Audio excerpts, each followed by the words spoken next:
Imagine leading a renowned New York City restaurant kitchen at just 26 years old, then going on to become a pioneer in culinary innovation and even holding a U.S. patent for a dry aging process. And that's just a glimpse into the career of my guest today, Chef David Burke. This is Chris Spear, and you're listening to Chefs Without Restaurants, the show where I usually speak with culinary entrepreneurs and people working in the food and beverage industry outside of a traditional restaurant setting. I have 32 years of working in kitchens, but not restaurants, and currently operate a personal chef service, throwing dinner parties in the Washington, D.C. area. So I want to bring something to your attention. Clearly, this show is called Chefs Without Restaurants, but today's guest, David Burke, does indeed have a restaurant. In fact, he has lots of them. Chef Burke is operating at such a high level and has so many years of experience that I was really hoping he could come on the show and share some universal wisdom that would translate all the way down to people like me working as a personal chef, or if you have a food truck or even a mom and pop restaurant. And I think he did just that. This is a quick 30-minute episode. We had limited time and I wanted to get as much knowledge from him as I could. You should know who he is, but if you don't, Chef Burke is a name synonymous with creativity and boundary pushing in the culinary world.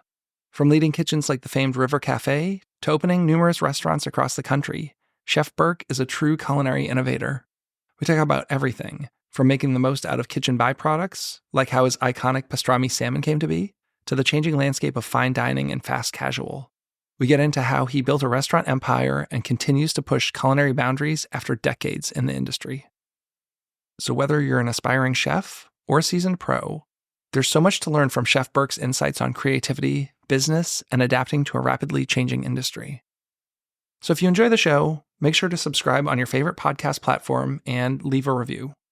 Reviews help others discover the podcast and ensure that I can keep bringing on inspiring guests like Chef David Burke.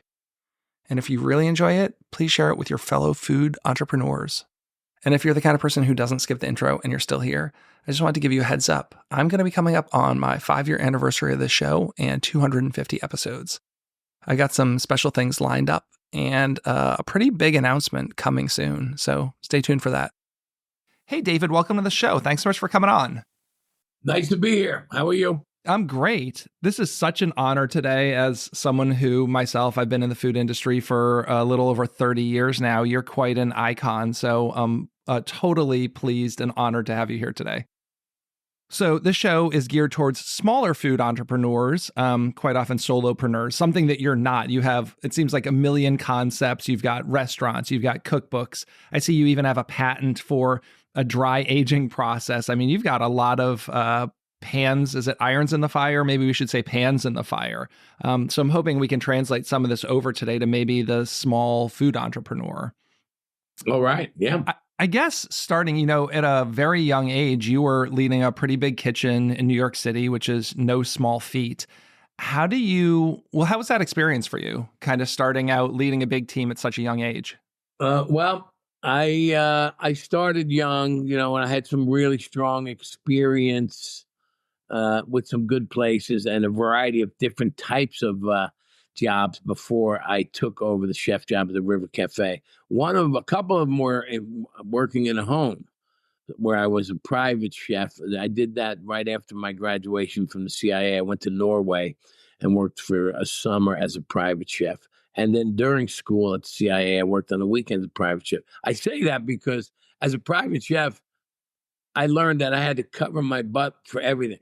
I was responsible for the first bite and the last bite and everything in between. So I learned to see every item that was served, which is interesting. It's like being a wrestler.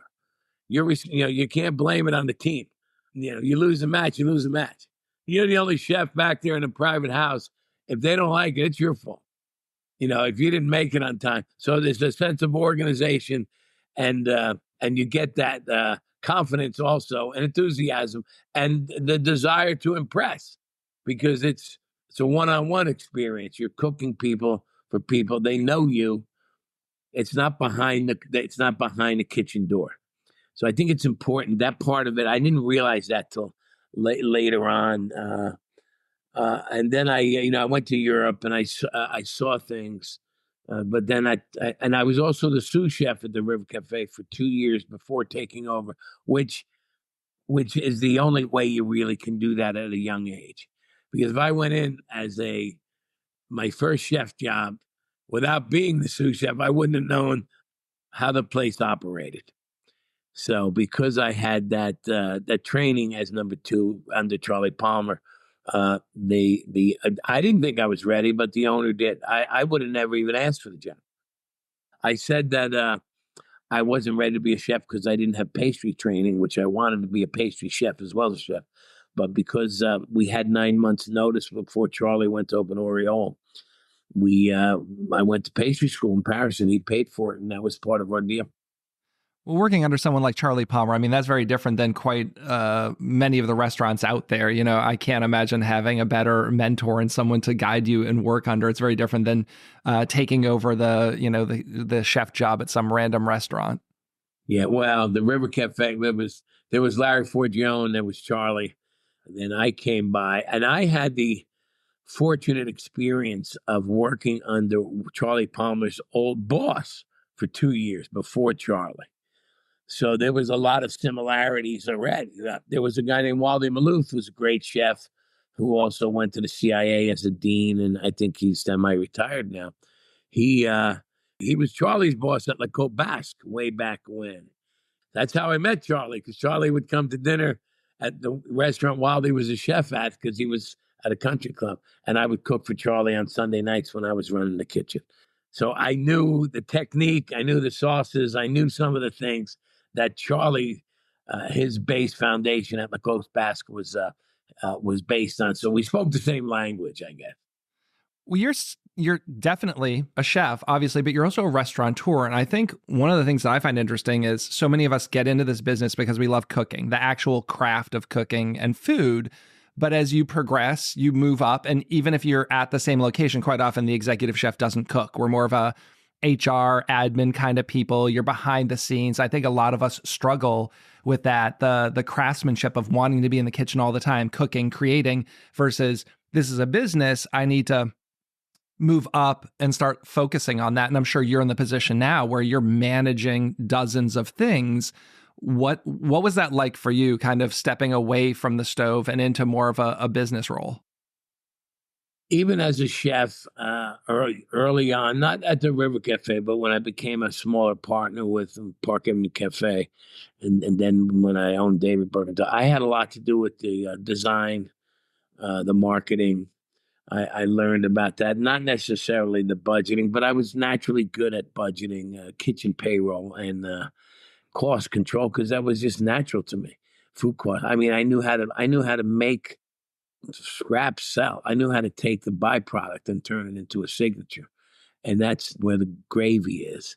And I knew how to get 120% out of people. It worked back in the day when people wanted to learn, they came and worked for the right price. And I was energetic and enthusiastic and coached them and kept everybody busy at all times. And I wish it was like that now.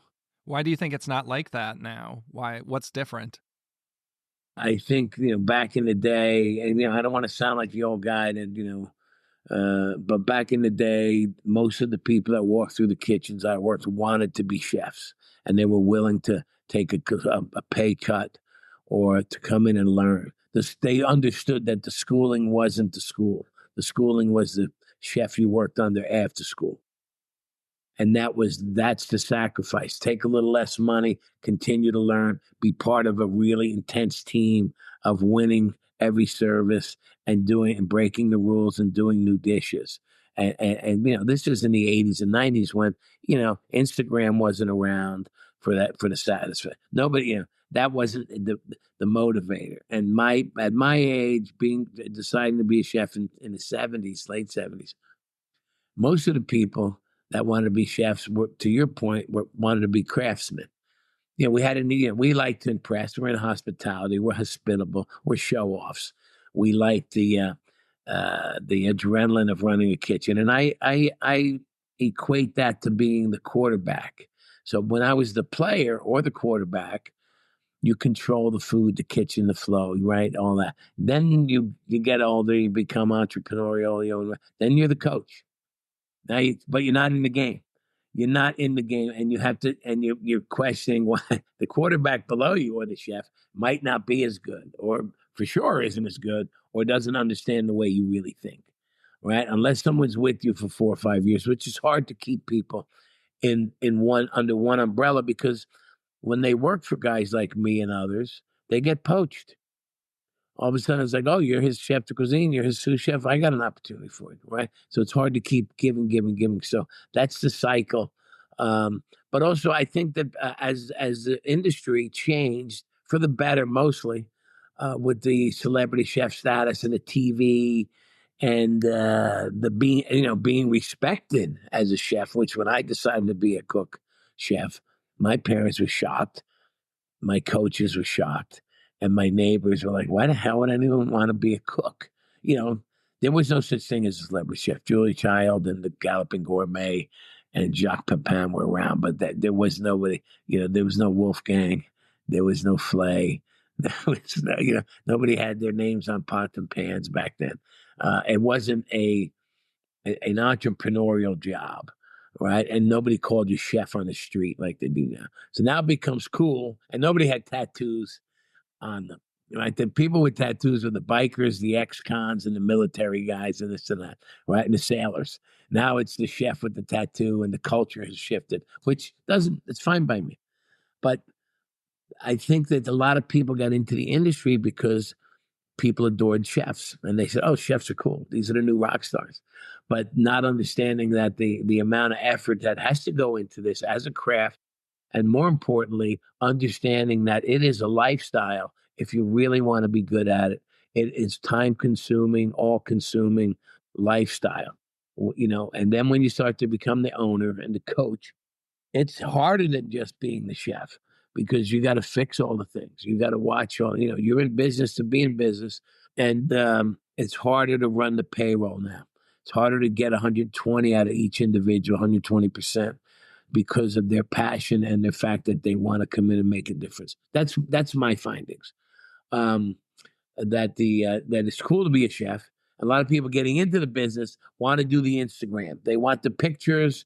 They want people to think that they know how they're doing it, but they don't want to learn how to tie 20 stuffed loins of lamb wrapped in caul fat, or learn how to bone out the chicken. I mean, it's very convenient now to order everything butchered, portioned. That costs a lot more though, too, because you're losing in your profit margin there if you're buying 100%. I walked through kitchens and they bought fried shallots, and they bought candied lemon, and they bought the flavored oil as opposed to making it. And it's like, listen, that's not, that you won't get creative if everybody shops from a catalog. There is no creativity. There's no utilization of the byproduct, which I find out my strength of creativity usually came from using byproduct, because I had that was my clay. I think that's where the most interesting stuff is, right? Like what are you, I always challenge my team to look at what we're throwing in the bin, and then, if you've got a head of cauliflower, why are you throwing away the greens and the cores? What can you 100%. Can you keep all the greens, saute them up just like you would a collard green? Can you take the cores? Can you slice them on a mandolin? Can you pickle them? Like what like if it's edible, why are we getting rid of it? We used to sell cream spinach at a steakhouse, tons of it. And that's when we used to buy strong leaf stem on spinach with the dirt still, and wash it. And the stems were going in the garbage. And I was like, save them. And we'd have buckets of stems. And we rinsed them off, and we sauteed them with garlic and chili and ginger oil. And we sold them as spinach root, as a side dish, $12. That's clever. That's clever. I mean, no, but I'm telling you, it was actually easier than the leaf spinach because it didn't have much water. And it was like an Asian style stir fry. Add some mushrooms, and all of a sudden, now we're making money. The same as the flavored oils and the any of those byproduct, the belly of the salmon. I mean, yeah, everyone has tartare now, but that's how we made pastrami salmon. Original pastrami salmon was made by me at the River Café after spending time in Norway making gravlax. And now it's every smokehouse makes it. But it was because I was like, well, how do I use the belly of the fish versus the belly of the beef, which is pastrami? How do I make a Brooklyn gravlax? Here it is. To me, that connectivity is how my brain works. And that's easy for me to say, well, if the beef belly is pastrami, why can't the salmon belly be pastrami? And that just comes from, being in a kitchen and being observant, I think. It's easy to get caught up in the day-to-day and have kind of tunnel vision, but I think you have to step back a couple degrees and just kind of look at those things overall, at least in my experience. Yes, and you have to, I think that the internet is very good to learn things and see things, but it takes away from your own imagination. Yeah. It's like watching too much TV, right? You can learn things on it and you can see things, and it's certainly a great connectivity tool and an asset to find and resource things. But your own imagination is not necessarily used as much as like daydreaming, right? So the same as many things. So in the older days, Art Culinaire came out, Food Art magazine came out. You had to get a review if you really wanted to see good food. You had to go out to eat. You had to save up and go to the best restaurant and hope for the best, and really get wow or stage. Ask someone, can I work in your restaurant? I want to, and that was the connectivity.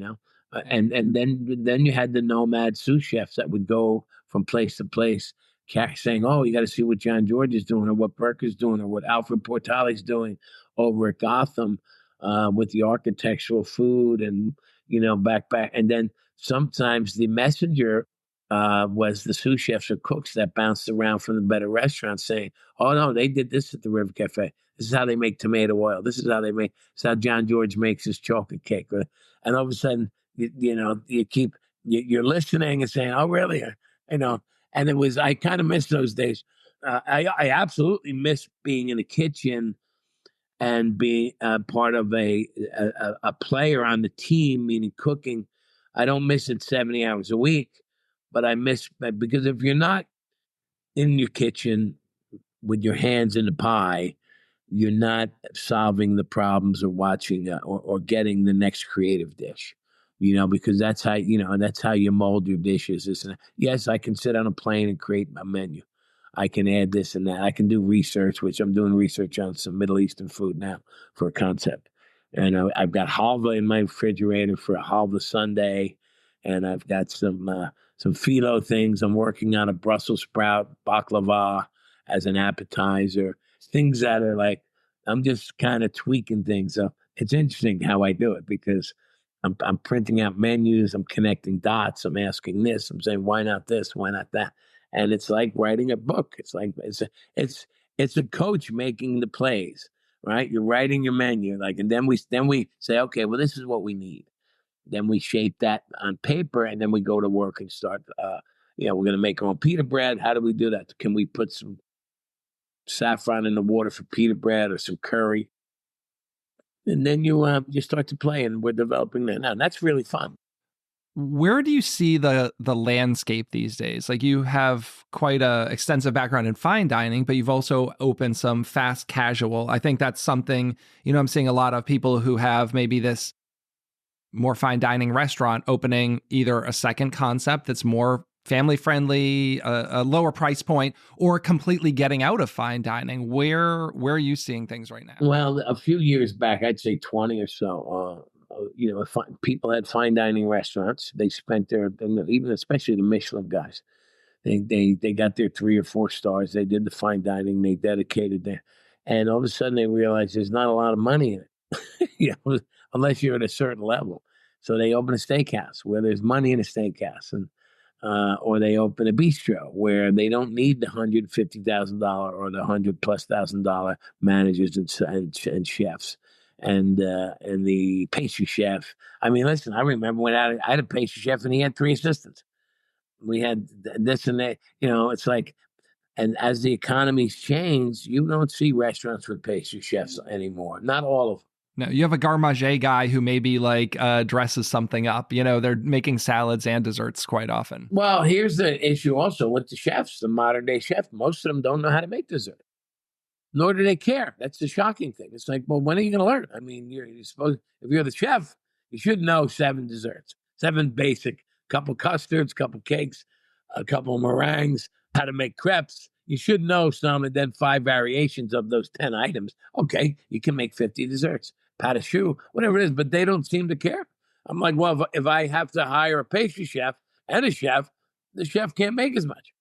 But if you can oversee the pastry department and hire a couple of people, and here's my playbook, but I don't think they find pleasure in it. I mean, I love making desserts. I find it therapeutic, you know, and I like plating on it. And there's where you can get really creative and still fit within a theme, you know. I mean, I've created the cake pop, and I did that because I worked with Smith and Wollensky Group, a steakhouse, and I never thought this is when fine dining in New York, '92.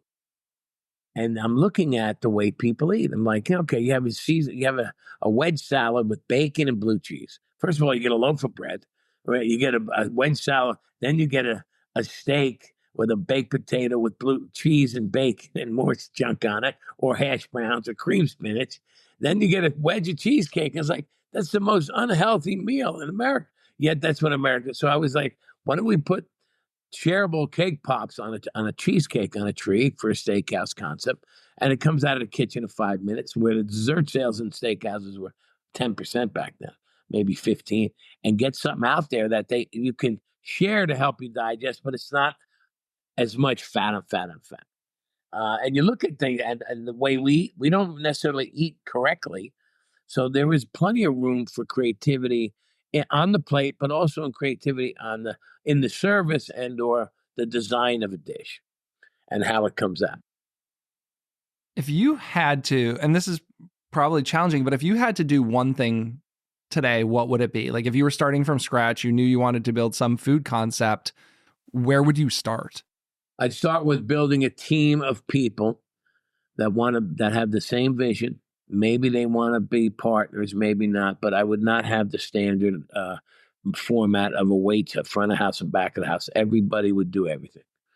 I think that the whole front of house, back of the house thing is a disaster with the wage disparagement, you know. And now you talk about whether it's the politicians say the waiters aren't going to pay taxes on tips. I'm like, the waiters make twice as much as any other employee in the building. Why are they getting a break, right? Because everyone thinks waiters don't make money. They make plenty of money. I mean, in the right restaurants. I'm sure there's a diner out in Biloxi, Mississippi, where they're making $12 an hour, right? But in New York City and the major cities, and even in the suburbs, let's just change that antiquated idea of what we're doing, right? It's just if a waiter's making $60 an hour, and they do, and more, why is a cook making 20? And why should a waiter not pay taxes? Because they get a tip. That's just, you know what I mean? It's like crazy. Yeah. So back to your question, I would build a team where the chef, and it happens where the runners are cooks, and you have a couple front house managers selling wine and taking orders, and everybody would be more versed, and also almost like a band, right? Like a garage band in the '70s. Maybe there's 8 to 10, or maybe they need 20 people, but everybody is in it to win it. Hard to find, but I think if you could do that, you'd have to start out with a project, and everybody's in on the P&L. Everybody understands the business aspect of it, and everybody's full time, except within reason for the way you structure it. I would also do it as like they do at a restaurant. This one in San Francisco, I forget today. We have 2 seatings, and it's 2 set menus, and it's really, really seasonal driven, and it's a good experience. But also a social experience where you can meet people, or you could be on a date or have a business meeting, but they have that kind of vibe where it could go either way. Do you like that feeling of like, communal dining? Like you see more of these concepts where it's like one big table where a bunch of strangers kind of sit together, and maybe they're at the same point or service, or maybe different. Like, I don't mind it, but I think you have to have options, right? You have to have a quiet area. You can have a communal area. I think that, but I also think if you have a restaurant that has a prefix at a really good price or creative eating, and you do, maybe it's 2 seatings a night or 1 seating during the weekend on the weekends, or you put 50, 60, 80 people in at 6:30, and then at 9 o'clock you drop another 60, 80. and it's done banquet style, where you have a couple choices in each category, or it's a 4-course meal, but it's so good that and it changes on the monthly. You know what I mean? And so there's always something new and interesting happening. And that way, you don't have to store 300 wines. You don't have to have 60 items on a menu. You don't have to have all this inventory, perishable items, all this prep and this and that. Where you come in and say, here's what we're featuring for this month. Here's the 4 appetizers, the 4 mains, the 4 fish dishes. And, so there's something for everybody. And they prepay. And it's an event. You come to an event. Maybe there's live music. Maybe there's a little bit of a video or a show, or there's a little comedy, whatever it may be. There could be a screen. That's what I would do. I think more people are looking for experiences these days. Like, people aren't just going out because this restaurant has good food. There's good food everywhere at different price points. That's correct. I think it's got to be good food, and I think we got to get back to the recognition of walking in a restaurant. I think Open Table and these reservation platforms, where there's a disconnect from the voice on the phone of calling up and making a reservation and saying, Mr. Smith, we'll look forward to seeing you, and I'll try to give you the table. Yeah, it's gone. So then you have an Open Table that's handling your business, or whatever the platform is. The communication is on a computer. And then most restaurants have, a 21-year-old hostess there who has no idea who you are, how many times you came in. And nor do they give a shit if you come back or try to remember your name. So that, to me, is like, and it happens in my restaurants. It's a disconnect. It's like, where is the proprietor, the hospitality? Because here's what happens, to my point earlier. When the margins shrink, which they have, food and labor are killing. Food costs and labor costs are harder than ever. So what happens? You get rid of the sommelier, you get rid of the pastry chef, you get rid of the maitre d'. Right now, the manager works the front door. You hire a hostess. So all of those, you get rid of the butcher, because now you can buy the meat cut and the fish cut. All that costs you more. It costs you more money to buy. And then you're not selling as much wine because you don't have a somm that you can have on a salary. And that's what I've experienced in some of our restaurants. Some of them, we still have that, but it's also, how do you balance it all? So the high level restaurants that have all that left, their payrolls are extremely high, but their check average is high. And when you have a check average above $200 in certain cities, there's only a certain majority of people that can afford that. So they're cooking for an elite clientele, the foodies, the well-heeled, et cetera, and the expenses that go with that are very high as well. So yes, to go way back to what you said, people do start doing fast casual concepts or steakhouse. Same as the clothing designers, the ones at the high end, and the cars. Right? If you look at Mercedes, 15, 20 years ago, they started making affordable Mercedes. Right, you look at the watch companies; they start making affordable. Some of the clothing designers, they used to have their clothes in only certain stores. Then they went to Kmart. They made more money at Kmart than they ever would have made at the high end, because they feed the masses. Same as in many businesses, they change the label maybe, and they serve and they sell it away. Yeah, it's something I've seen even with people in the personal chef business. Like many of my contemporaries, we serve like you had mentioned, like higher end, higher ticket, finer dining. But I see a lot of them pivoting towards like the meal prep and the less expensive stuff. So, finding where the market fit is best for you. The stress level at fine dining, and I don't know if it's only fine dining, because in some of the fine dining restaurants, and I'm sure you've seen the Bear and all that, right? Yeah. Where you've got one guy doing one thing. That you can't afford to put a cook in the weeds at a 3-star Michelin, right? So you've got enough labor there. And again, there's where people are coming in to learn and work for free or what have you.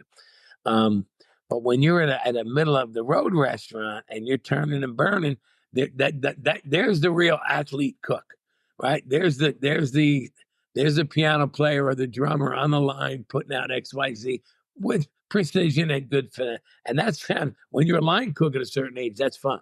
You bring it on, right? And then you got the other side of it's like, oh my God, we got 300 covers again. This is crazy, right? So you got to get that winning energy.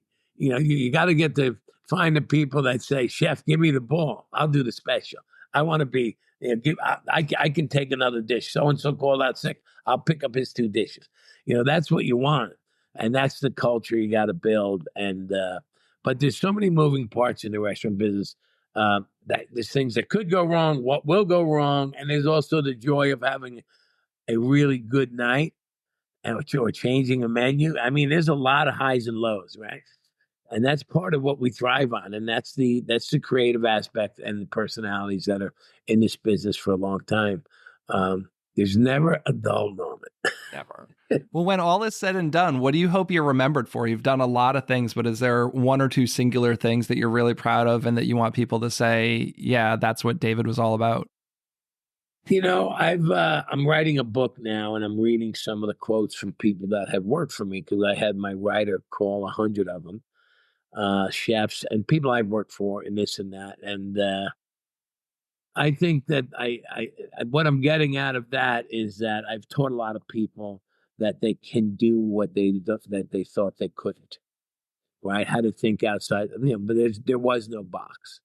And that, and some people are like, listen, some of the quotes are like, he was the hardest guy to ever work for at that time, and I could only last XYZ. But I own 2 restaurants and 2 houses, and if I didn't work for him, I would.